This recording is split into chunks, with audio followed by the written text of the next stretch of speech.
சொல்லியாச்சே. நாளையில இருந்து நம்ம சண்டை போடக்கூடாதுன்னு என் மாமியார் சொன்னுச்சு. நல்ல விஷயம் தானே. நீ என்ன சொன்ன? நாளையில இருந்து என்ன, இன்னில இருந்தே சண்டை போடக்கூடாதுன்னு ஒரு சண்டையை போட்டு வந்துட்டேன். ஆட சண்டாளி, சண்டை போடக்கூடாதுன்னு ஒரு சண்டையாடி. யாருமா இது? இவதான் ஓனரம்மா. அப்போ நீ இல்லையா?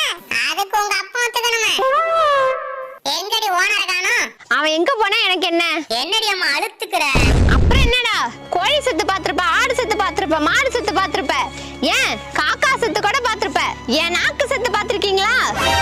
புரட்டாசி புரட்டாசின்னு சொல்லி இவன் மட்டும் எங்கேயாவது போய் நக்கிட்டு வந்துடுறான். சரிடி, அதான் புரட்டாசி முடிய போதில்ல. போடி, அவன் புரட்டாசி விரதம் எடுத்தா பரவாயில்ல, அப்புறம் விலை ஏறி போச்சுன்னு கறி எடுக்க மாட்டான். வெடிடி, புரட்டாசி முடிஞ்சா கறி விலை குறைஞ்சு போடும். கறி விலை குறைஞ்சாலும் இவன் காசு இல்லைன்னு தான் சொல்லுவான். நீ காசை சேர்த்து வைக்க வேண்டியதானே? எங்கடா சேர்த்து வச்சாலும் தான் கண்டுபிடிச்சு போடுறான். சக்கரை டப்பாயில வைடி. அடி போடி, எறும்பு கூட சர்க்கரையை கண்டுபிடிக்க 10 நிமிஷம்